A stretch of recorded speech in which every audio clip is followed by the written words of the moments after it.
The time being 7:30, I will call the meeting to order. Please rise for the Pledge of Allegiance. I pledge allegiance to the flag of the United States of America and to the republic for which it stands, one nation, under God, indivisible, with liberty and justice for all. Roll call of supervisors, please.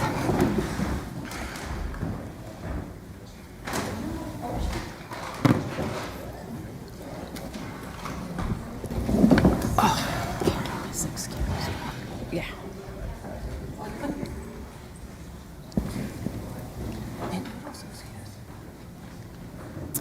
21 supervisors are present. Supervisor Nudo is excused. Supervisor Caro is in attendance.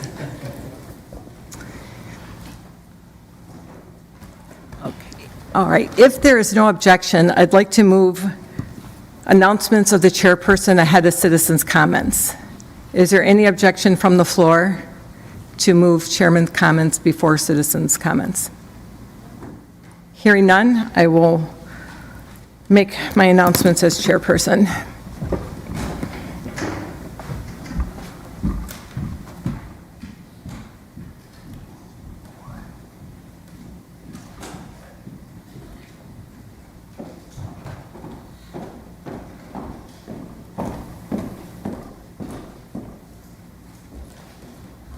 Mike, D.A. Gravely, please come on up.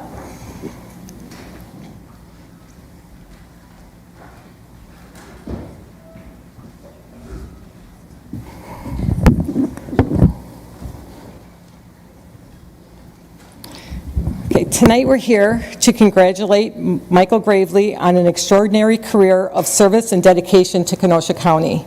Michael Gravely's remarkable journey in the Kenosha County District Attorney's Office reflects not only a deep commitment to justice, but also a profound loyalty to the community he serves. Since joining the office in 1989, he has steadily risen through the ranks, beginning as a young attorney eager to make a difference.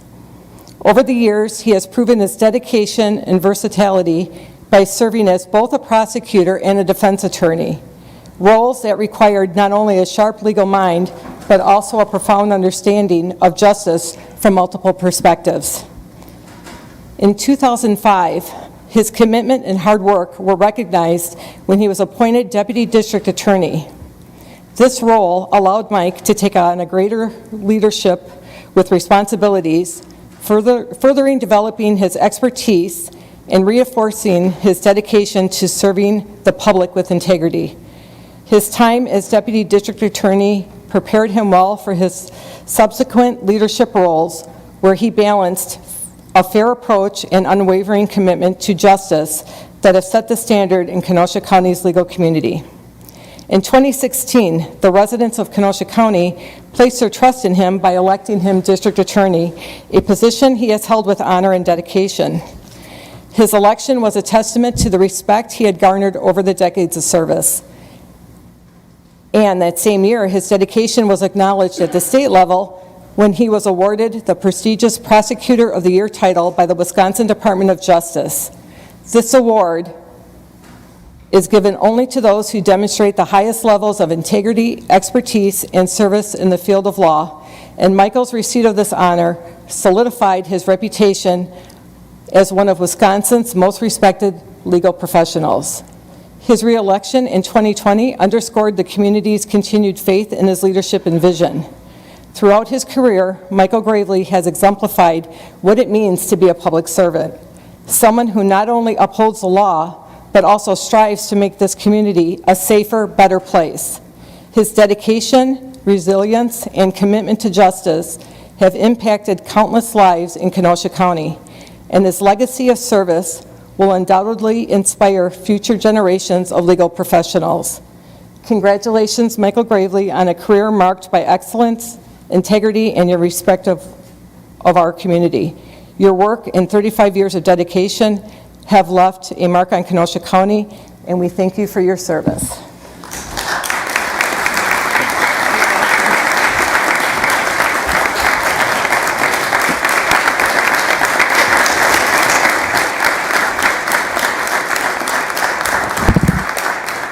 And on behalf of the County Executive, Samantha Kirkman, and myself, we would like to present you with a Kenosha County pin, as well as the Certificate of Recognition, presented to Michael Gravely.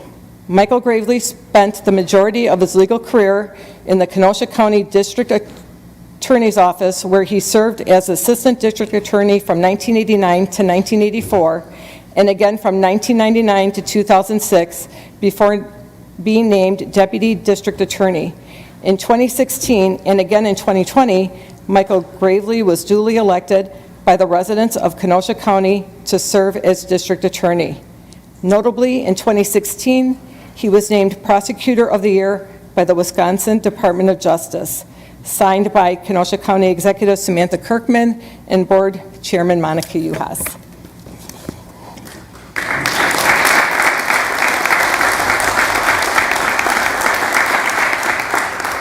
You're welcome. Yeah.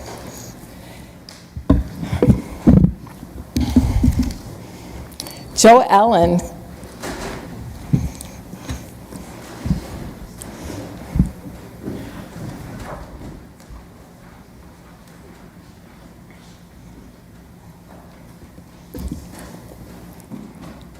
Congratulations to Joellen Storrs on her well-deserved retirement after an impressive career of dedicated service to Kenosha County. For 17 years, Joellen faithfully served as the Chief Deputy Register of Deeds, followed by 12 impactful years as Register of Deeds after her first election to the position in 2012. Throughout her tenure, she has worked tirelessly to uphold the integrity, accuracy, and accessibility of vital records for the county, providing an essential service to the countless individuals and families. Joellen's leadership in this role has been a cornerstone of the community, and her work has touched the lives of residents in ways that often go unseen but are greatly appreciated. Beyond her professional responsibilities, Joellen exemplified the true meaning of a servant leader. She extended her commitment to public service by taking on roles in numerous community organizations. As a board member of the Kenosha Literacy Council, Joellen contributed to empowering others through education and literacy, helping to build a stronger, more informed community. Her involvement with the Kenosha Area Business Alliance and the Kenosha Women's Network showcased her commitment to fostering a thriving local economy and supporting initiatives for growth and inclusion. Joellen's spirit of service extended to her faith community as well.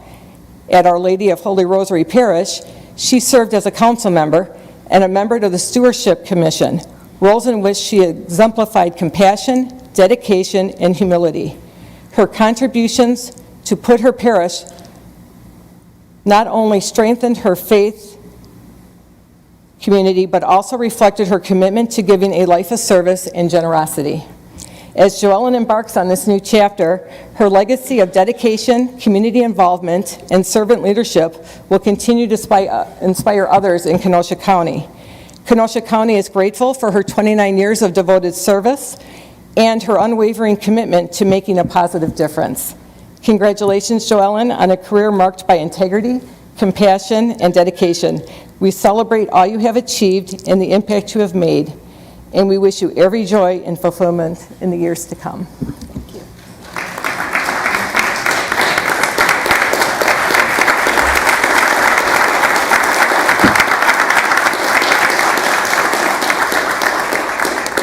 And here is your county pin. And Joellen's Certificate of Recognition reads, presented to Joellen Storrs for faithfully serving the residents of Kenosha County for 17 years as a Chief Deputy Register of Deeds and for 12 years as Register of Deeds after being duly elected to the position for the first time in 2012. Additionally, Joellen's calls to be a servant leader led her to serve as a board member for the Kenosha Literacy Council, a member of Kenosha Area Business Alliance, a member of the Kenosha Women's Network, and to serve her faith community at Our Lady of the Holy Rosary Parish as a council member and Stewardship Commission member. Signed, County Executive Samantha Kirkman and County Board Chairman Monica Uhas.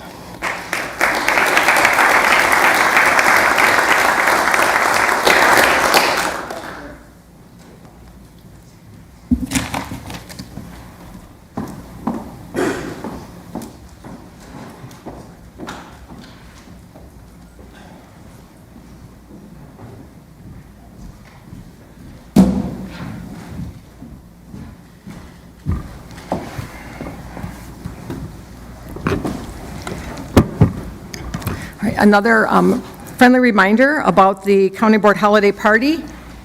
Your RSVP is on the desk. If you know you're going and you forgot to bring check or cash, you can turn in the bottom half to Reggie and you can get the funds to her at a later time. So that's on your desk. I hope to see many of you there. On Tuesday, December 3rd, our first meeting in December, at 6 p.m., there will be a committee of the whole meeting regarding the Pike River South Branch. This meeting will precede our county board meeting at 7:30.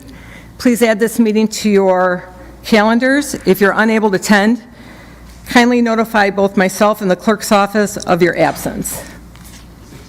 6 o'clock. Yep, 6 o'clock on December 3rd.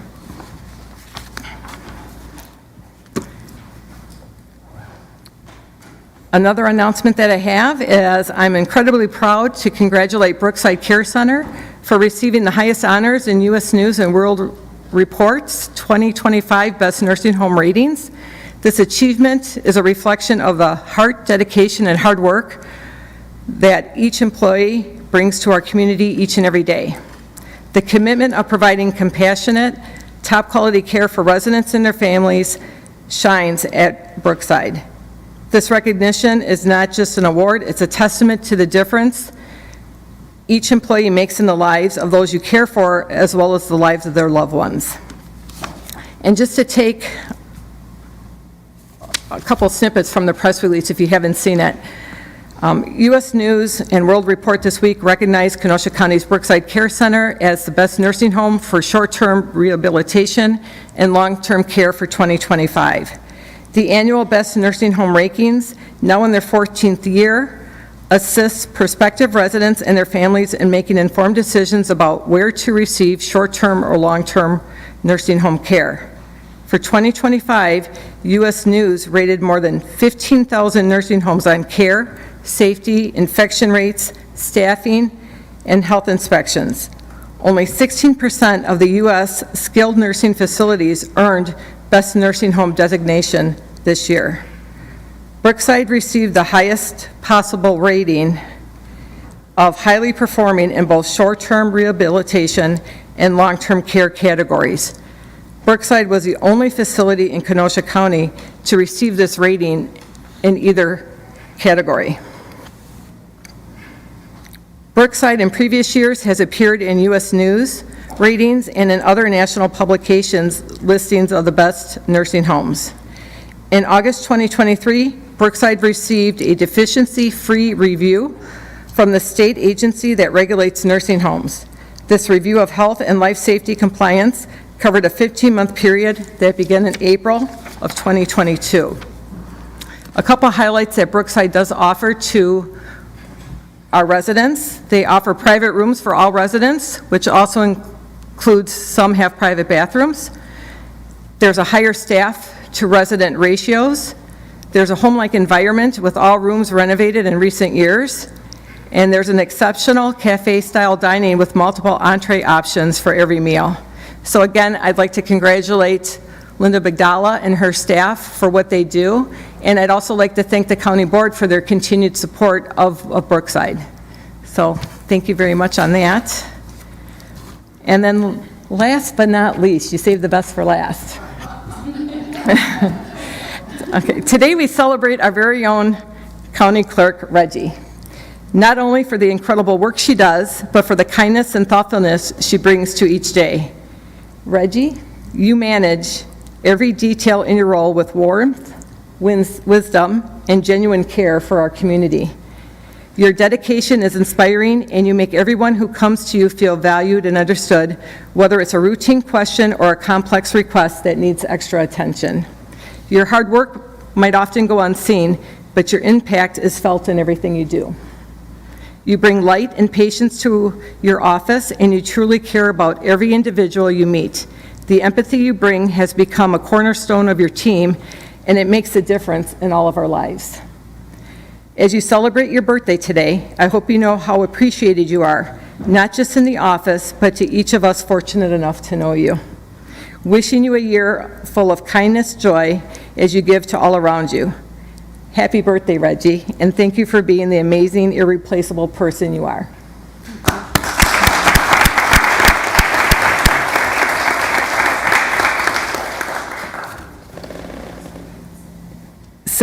My comments are closed as the announcement of chairperson. I will open up citizens' comments. Is there, oh, I'm sorry. Bill? Okay. Citizens' comments. Is there anyone wishing to speak? Anyone wishing to speak? Please state your name and address for the record. Jacqueline Sem, 5502 63rd Street, Kenosha, Wisconsin. Okay. My name is Jacqueline Sem, and I reside at 5502 63rd Street in Kenosha, Wisconsin. I'm here tonight to share my concerns regarding the recent Kenosha County auction held on November 8th for parcel number ending in 229003 and the subsequent Finance Committee hearing held on November 14th, 2024. The event surrounding this auction and hearing raises troubling questions about fairness and impartiality and the county's adherence to its own rules. On October 14th, Kenosha County issued a public invitation for bids, to which I submitted a bid of $6,586.22. I fully adhered to the auction rules, including executing the required disclaimer. On November 8th, 2024, at 11:37 a.m., I received a call from Kenosha County notifying me that my bid had been accepted as the highest bid. I was provided instructions to submit payment, and this acceptance formed a binding contract between myself and the county. I acted promptly, making financial arrangements, and on November 13th, submitted payment in full, fulfilling my obligation to the county. On November 12th, 24, I received an unexpected call from the county informing me that a hearing would be held to revisit the auction results. This came as a complete surprise because the auction notice contained no language granting the county the authority to revoke or reconsider an accepted bid. Once my bid was accepted, a binding contract was established.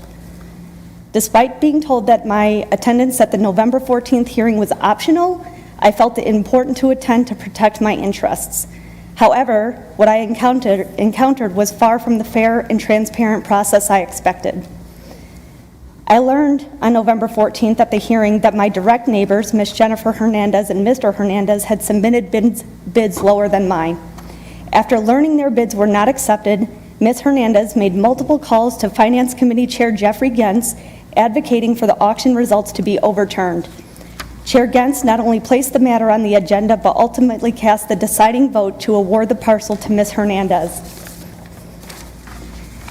Ms. Hernandez acknowledged that she worked closely with county officials for 2 years in an attempt to acquire this parcel, including collaborating with county clerk and Finance Committee members. She also stated that she had attended a prior hearing on October 10th of 24 requesting a reduction in the parcel's opening bid, which the committee granted, reducing the minimum bid by 69%. It is troubling that during this October 10th meeting, while While county clerk referenced Ms. Hernandez's interest in the parcel, my prior inquiries about repurchasing it were never mentioned. I contacted the county clerk's office 3 times between August and September expressing my interest. At no point, moving forward to the November 14th, at no point during the November 14th hearing was any rationale provided to justify overturning the auction results or explain why Ms. Hernandez's lower bid was deemed more advantageous to the county. The discussion was focused and I was questioned for my bid, but the Finance Committee failed to scrutinize Ms. Hernandez's bid or demonstrate how her proposal aligned with the county's interests. Furthermore, I clearly stated my commitment to combine the parcel with my existing property, which would eliminate the future for potential tax issues and provide a more stable and beneficial outcome for the county. The key consideration was completely overlooked in the decision-making process, leaving the county's reversal of the auction results without any substantive justification. The county's actions left me blindsided and devastated. Sorry.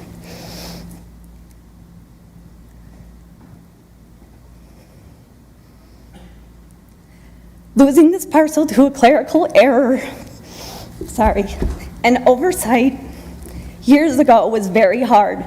After repeated attempts to repurchase it, I finally believed the issue was resolved when my bid was accepted on November 8th. The celebration with my family and neighbors was short-lived, as the November 14th hearing overturned that decision, eroding my trust in the county's processes. This is not just about a parcel of land, it's about the integrity of Kenosha County's auction process. I'm asking the county to honor the binding agreement established when my bid was accepted as the highest bid, and to provide the quitclaim deed for the parcel as required under the agreement. I urge you to watch the October 10th hearings, where Ms. Hernandez was accompanied by county members that facilitated this, and the November 14th hearings. I thank you for your time and consideration, and I hope the county will take the necessary steps to restore fairness, accountability, and trust. Thank you for your time. Thank you. Any other citizens wishing to speak? Please state your name and address for the record. Jasmine Militic, 5502 63rd Street. Those who know me know that one of my greatest fears is public speaking. So the fact that I'm standing here before you, asking you to listen to my words, is a huge testament to how much this parcel means to me and my family. I have lived at my home for 17 years. I remember moving into our home when I was just 6 years old. I was so excited to finally have a house with a big yard to play in. For many people, the area is just a piece of land, but for myself, it is a place where I grew up and made memories I would remember for the rest of my life. Growing up, I spent the better half of my days outside playing in the wooded area in our backyard. I remember when the Hunger Games movie was released, and I was so obsessed with the series that I managed to convince my friend to go in the back and make a music video for the movie. I've celebrated many milestones on this land. For my 16th birthday, we had a huge movie red carpet theme party, and we had a giant projector to watch an outdoor movie. And without all of the land that we had, this would not have been possible. This party happened 8 years ago, and I still talk about it to this day. Another huge milestone celebrated here was my high school graduation. It was a painfully hot day. We all took refuge in the woods area for any ounce of shade we could get. Despite being suffocated by the heat, we managed to have an amazing day. And I'll never forget celebrating that day with my closest friends and family, which would again not have been possible had we not had the space available. I will never forget the day the parcel was officially taken from us. Our whole family was distraught. How could something we loved and cherished be so easily taken? It is something we have grieved for years. With many failed attempts to amend the situation and reclaim our parcel, we felt defeated.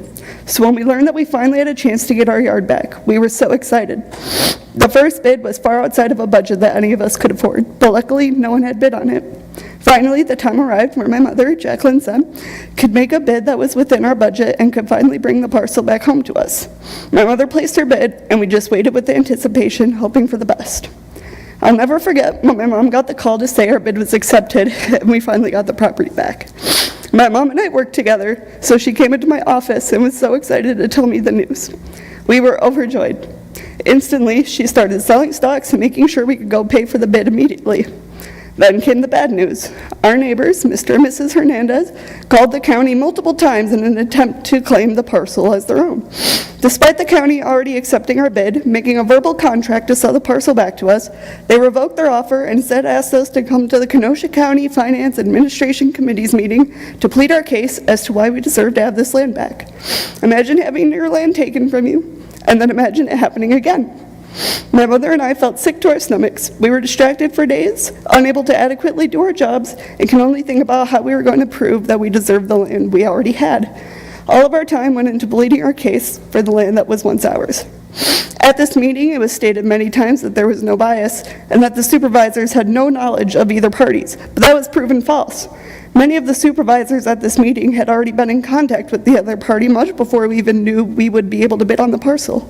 Ms. Jenny Hernandez came in to plead her case, which just involved speaking slander about my mother, referring to her as a burden on Kenosha County, claiming we left the parcel full of garbage and insisted there were no attempts made to reclaim the property. While we pulled out many forms of proof of contact in years prior to settle this matter, the committee seemed resistant to acknowledge anything we brought to the table. In fact, the county clerk consistently denied our attempts to rectify the situation until eventually admitting that perhaps we showed up and tried to resolve the situation. While Ms. Hernandez opened with wanting to teach her children about integrity and morals, she did not display it within her own actions. I firmly ask the Board of Supervisors to appeal their decision, not just based on morals, but also based on law and principle. I leave you with my memories and pray you never have to experience the type of pain and grieving this situation has caused. What is just a piece of land to you is a lifetime of memories for me. Thank you. Thank you. Any other citizens wishing to speak? Please state your name and address for the record. Sydney Militic, 5502 63rd Street, Kenosha, Wisconsin. Good evening. My name is Sydney Militic, and I'm here on behalf of my mother, Jacqueline Sem. I have lived in the same house my entire life, growing up on the parcel of land located behind our home. Over the years, I have made countless memories there, enjoying beautiful winters and experiencing summers with my friends, exploring and spending time together. This land holds personal significance, not just for me, but for many others as well. My mother has fought for this property for years. If given the outcome desired tonight, I have no doubt she'll continue to maintain the land the way she always has, with the same dedication she has shown.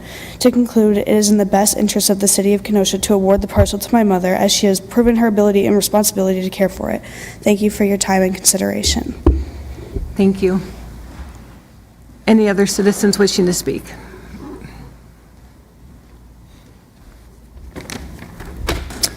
Good evening. My name is Dave Firkin. I'm at 5426 63rd Street.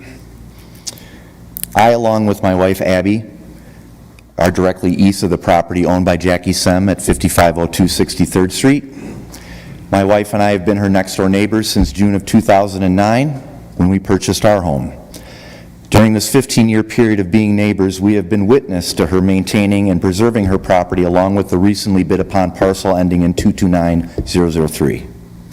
There have been 3 different owners of the property just west of Jackie's lot at 5512 63rd Street during the time we have lived in our home. We have not personally witnessed any of the previous owners of that property maintaining the upkeep of the parcel that was up for bid, but in fact, previous owners, not the current ones, using the land as a dumping ground of wood and other waste such as old tires. Per our many conversations with Jackie over the years on this subject, issues arose in the past regarding this parcel where she lost ownership of this property. She inquired many times with Kenosha County to obtain this parcel back. However, she was met with many hurdles and setbacks.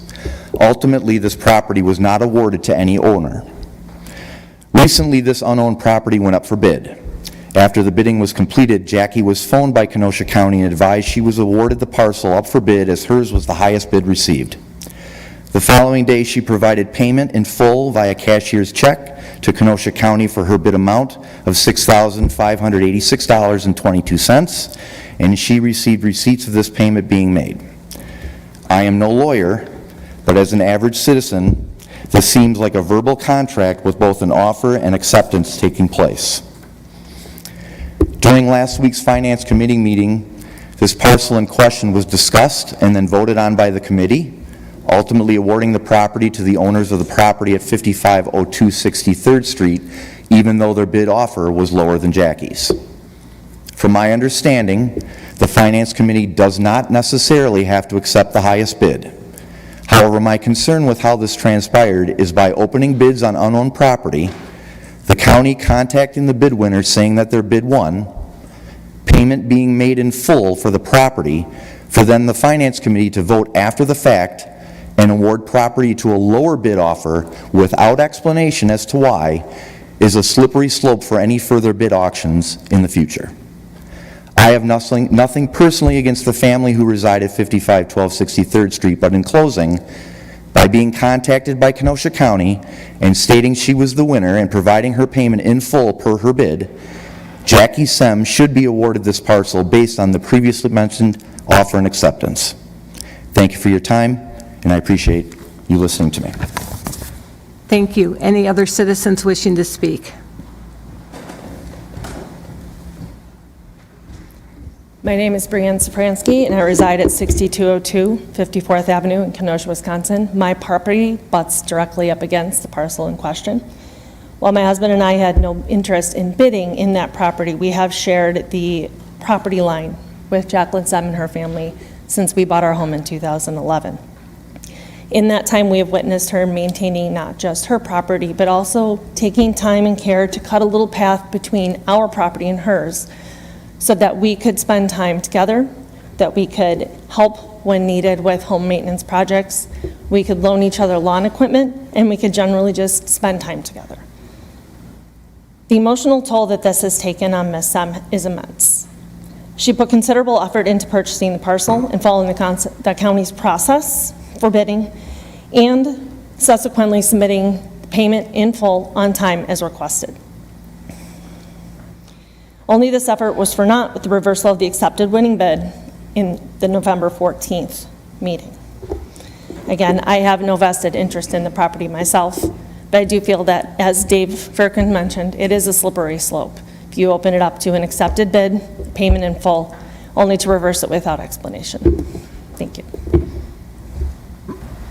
Thank you. Anyone else wishing to speak?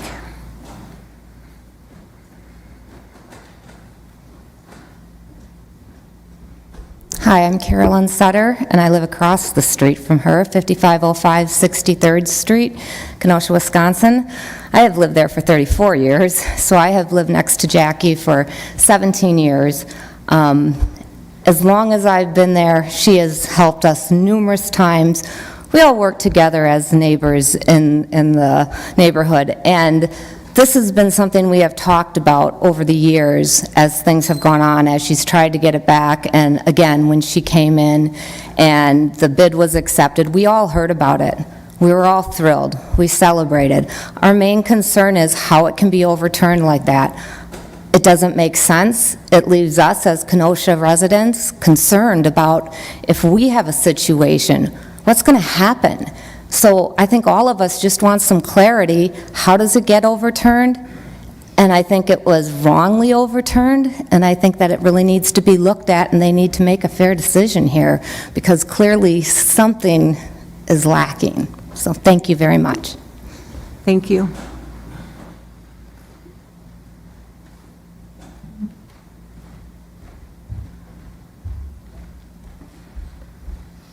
Hi, I'm Lauren Sutter. I live at 5505 63rd Street for 30-plus years across the street from Jackie. As you guys can see, we have a community, we have a village here. We support each other, we uplift each other, and part of that is because Jackie has helped foster that culture within our block. And so, as you can see, you've heard how important this land is to her and to our whole neighborhood, but also the integrity part of it. Jackie is someone who is hardworking, who isn't afraid to get her hands dirty. She takes care of not only her house and making improvements to her house, her land, and this parcel, but she's also helped us with our land and our issues within our own home repairs. And anything that we can need or ask for, she is the best neighbor that one could need. And so it just comes to question, what is the integrity that someone can put in the highest bid to secure what has always been a part of their lives, and then it's just overturned without real explanation as to why, and without giving her the opportunity to have control of this. So again, to everyone's point, I question why this was possible, why this happened. She followed the process as best as she could. There was a contract in place. I understand if there's maybe an opportunity before the bid is accepted to explore other offers, but once that bid was accepted, it should go to the Sem's family. She has, like I said, the integrity, respect, and the community that has fostered within this block, and I just hope that the county here can have that same integrity to give her the land that she rightfully bid on and had a contract with, and that I know she will continue to maintain with the utmost pristine and respect that the county would want. Thank you. Thank you. Any other citizens wishing to speak? Any other citizens wishing to speak? Any other citizens wishing to speak? Hearing none, citizens' comments are closed. Moving on to supervisor reports. Supervisor Grady. Thank you, Madam Chair. I had not intended to speak this evening, but the Brookside issue has come up, complimentary, of course, but it's always dangerous when a politician prefaces his remarks by saying, I had not intended to speak. It sounds like a dangerous precedent, but here we go. As you're well aware, Brookside has two phases or two sides to it. It has the care side that's more managed, more intense. It also has an assisted living facility, which is called Willowbrook. It's a 24-bed concept, and it's very modern. It's very, it's a nice place.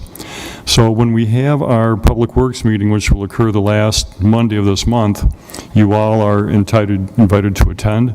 Not that we might be residents there, but we could be. We could have loved ones that could be there at some time or have been in the past. I would encourage you to come at 5:45, which is 45 minutes before our usual Public Works meeting, and be in attendance for a tour if you should so prefer. So that would be 5:45 p.m., 11/25/24. That's the last Monday of this month. That's all for now. Thank you. Thank you, Supervisor Grady. Supervisor Decker. Thank you. Thank you, Madam Chair. On Friday, November 8th, several of us County Board Supervisors toured the Hard Rock Casino in Rockford, Illinois. Supervisors Geertsen, Garcia, Poole, myself, and Representative Amanda Nedweski all attended. In addition, members of the Menominee Tribe were in attendance. Gino, the president of Hard Rock Casino Rockford, led the tour. The Director of Security, Director of Human Resources, the Finance Director, and other directors joined the tour to answer any questions we had. The Mayor of Rockford, some of the Rockford Aldermen, and the Winnebago County Sheriff, which is where Rockford County is, and an Illinois State Senator met and talked with us and also answered any questions we had. The mayor said that Hard Rock Casino is a great business in Rockford and have been generous in helping local nonprofits. Hard Rock even donated hundreds of thousands of dollars to build a new music band shell in one of the neighborhoods in Rockford.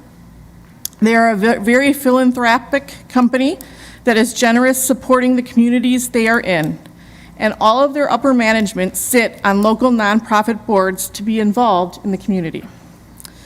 The original location used, their new location is where they're at now. They did have an old location, which was a banquet hall, and Hard Rock is considering donating it to the local community college to create a culinary arts facility to encourage more careers in that field.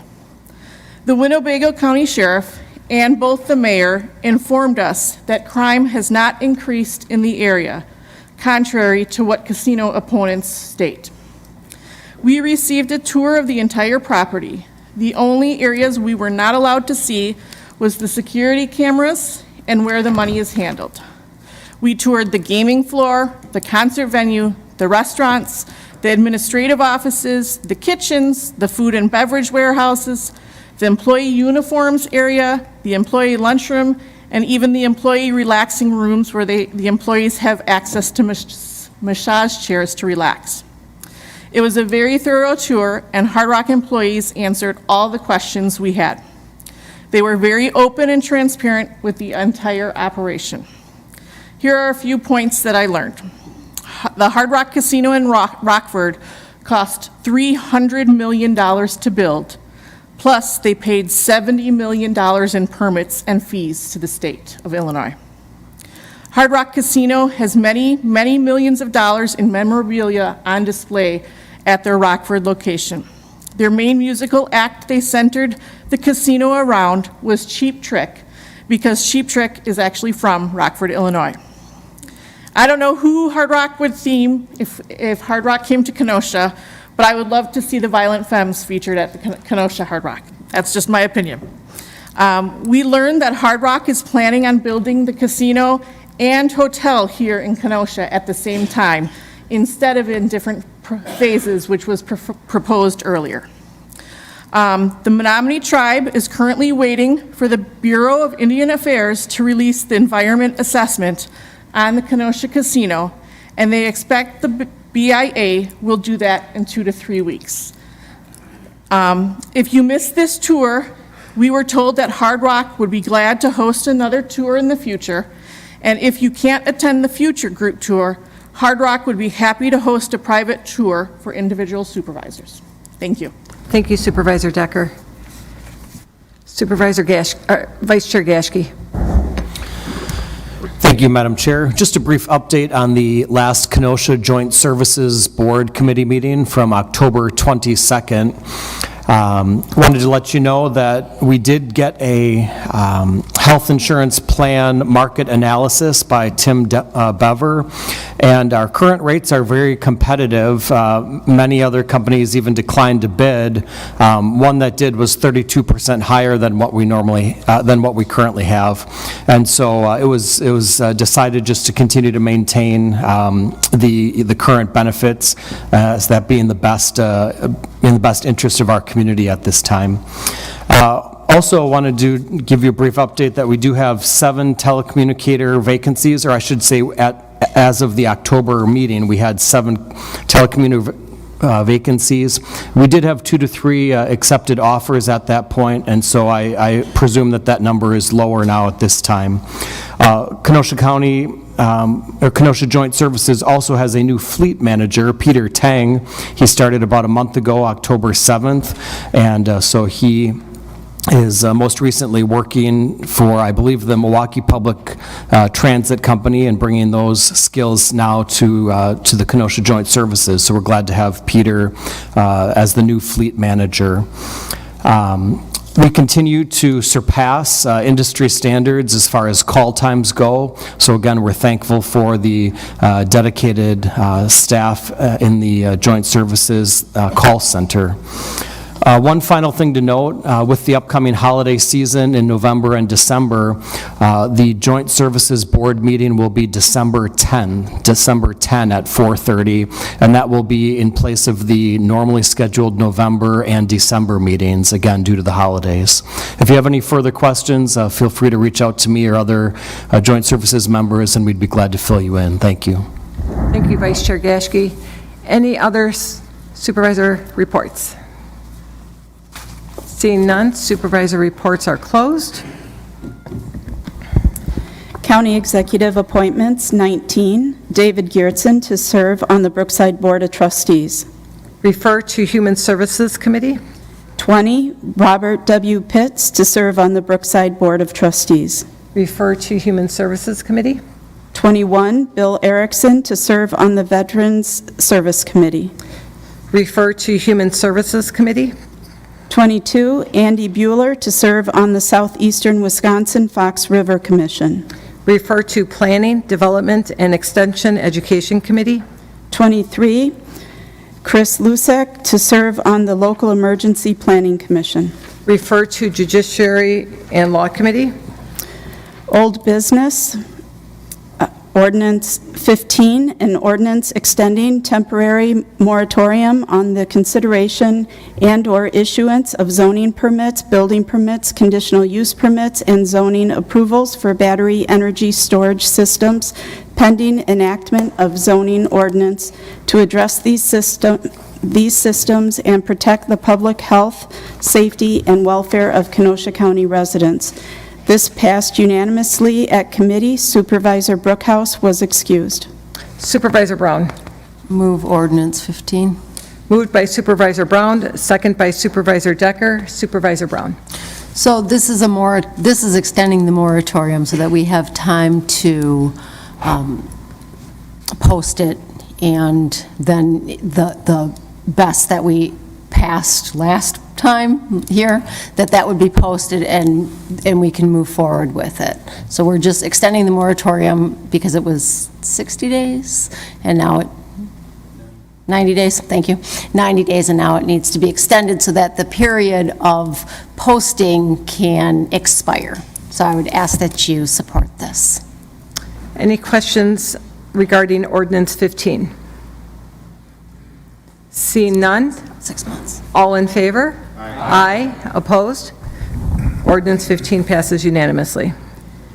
New business, Resolution 61 from the Planning, Development, and Extension Education and the Finance Administration Committees a resolution regarding a Kenosha County Professional Services Agreement with the Village of Somers to administer the village's zoning, shoreline, and floodplain ordinance. This passed unanimously at both committees. Supervisor Brookhouse was excused from the Planning and Development Committee. Supervisor Nudo was excused from the Finance and Administration Committee. Supervisor Brown. Move Resolution 61. Moved by Supervisor Brown, second by Supervisor Gentz. Supervisor Brown.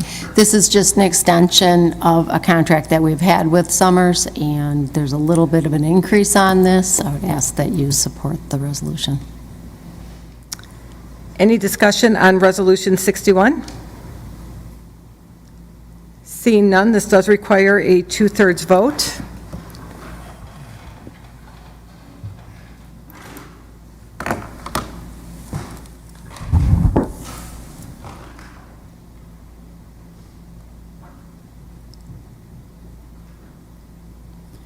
Resolution 61 passes unanimously. Resolution 62 from the Judiciary and Law Enforcement and Finance Administration Committees, a resolution to accept grant funds offered through State of Wisconsin Department of Health Services. This passed unanimously at both committees. Supervisors Belsky, Gray, and Carroll were excused from the Judiciary and Law Committee. Supervisor Nudo was excused from the Finance and Administration Committee. Supervisor Franco. Thank you, Madam Chair. I move Resolution 62. Moved by Supervisor Franco, second by Supervisor Gentz. Supervisor Franco. Yes, the Kenosha County Sheriff's Department has been awarded a $5,000 grant award from the State of Wisconsin Department of Health Services for the purchase of opioid deactivation kits. The Judiciary and Law Committee voted positively for this resolution, and so I ask for the board's approval. Thank you, Madam Chair. Thank you, Supervisor Franco. Any discussion on Resolution 62? Seeing none, this does require a two-thirds vote.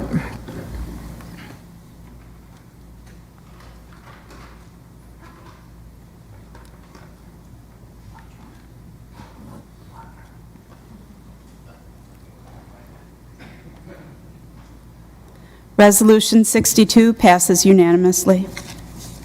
Resolution 63 from the Judiciary and Law Enforcement and Finance Administration Committees, a resolution to accept grant funds offered through the State of Wisconsin Department of Human Services.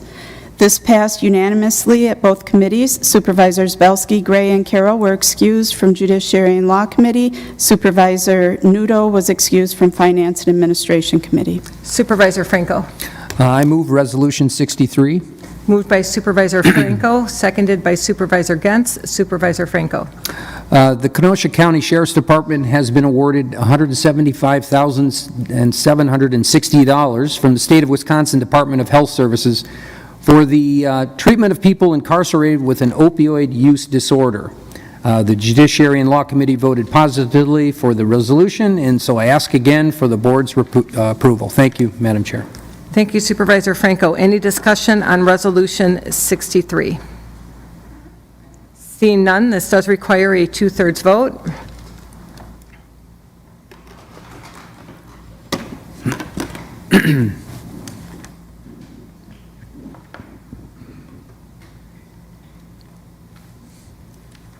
Resolution passes 21 yes, 1 no. Supervisor Gentz voting no.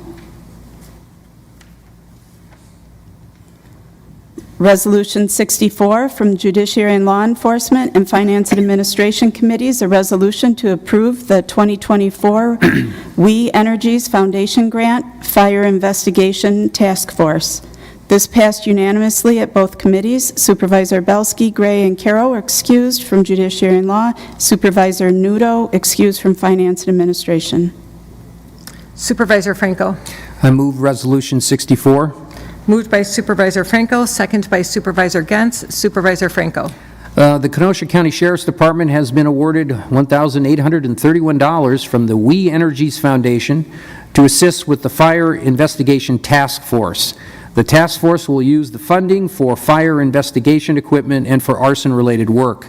The resolution was passed by the Judiciary and Law Committee, and I ask for the board's approval. Thank you, Madam Chair. Thank you, Supervisor Franco. Any discussion on Resolution 64? Seeing none, this does require a 2/3 vote.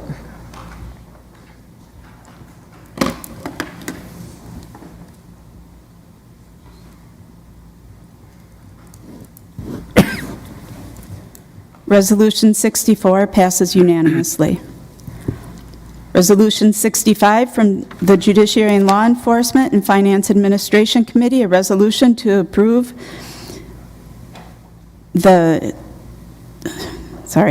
resolution to approve the 2024 year Law Enforcement Justice Assistance Grant, the JAG Award. This passed unanimously at both committees. Supervisor Belsky, Gray, and Caro excused from Judiciary and Law, and Supervisor Nudo excused from Finance and Administration. Supervisor Franco. I move Resolution 65. Moved by Supervisor Franco, second by Supervisor Gentz. Supervisor Franco. The Kenosha County Sheriff's Department has been awarded $14,442 from the Federal Law Enforcement Justice Assistant Grant Program. These funds have been made available through an MIU agreement between the city and the county of Kenosha, whereby the total of $36,106 is divided 60% to the city and 40% to the county. The money will primarily be used to upgrade patrol duty weapons. The resolution was passed in the Judiciary and Law Committee, and I ask for the board's approval. Thank you, Madam Chair. Thank you, Supervisor Franco. Any discussion on Resolution 65? Seeing none, this does require a 2/3 vote.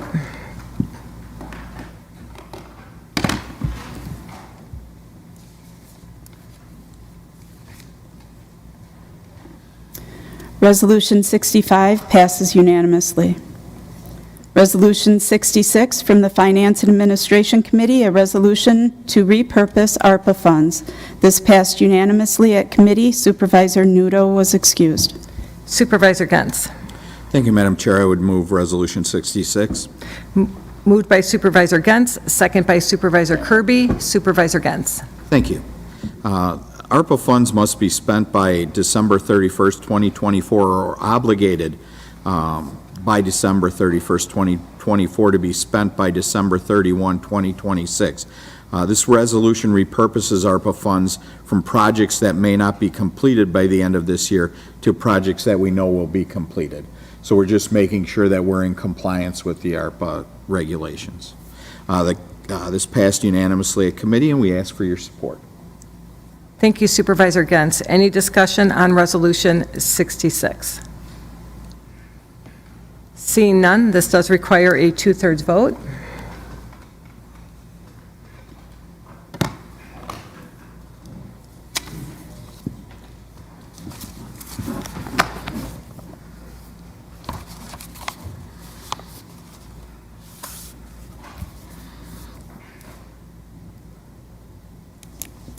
Resolution 66 passes unanimously. Communications 58, communication from Andy M. Bueller regarding future items scheduled before the Planning, Development, and Extension Education Committee. Received and filed. 59, communication from Judiciary and Law Enforcement Committee, resolution to approve the regular cabaret license for Honey Dippers, 34500 Geneva Road, in town of Wheatland. Refer to Judiciary and Law Enforcement Committee. Resolution 60, Communication 60 from Finance and Administration Committee, a resolution to request leave of absence for Jennifer Mack to hold the office of Register of Deeds. Refer to Finance Administration Committee. The approval of the November 6, 2024 public, organizational, and annual, and November 7th regular meeting minutes by Supervisor Poole. Supervisor Poole. Thank you, Madam Chair. I move to approve the November 6th public, organizational, and annual minutes and the November 7th, 2024 regular meeting minutes. Moved by Supervisor Poole, second by Supervisor Decker. All in favor? Aye. Opposed? Motion to adjourn. Second. Motion by Supervisor Decker to adjourn, second by Supervisor Stocker. All in favor? Aye. Opposed? We are adjourned.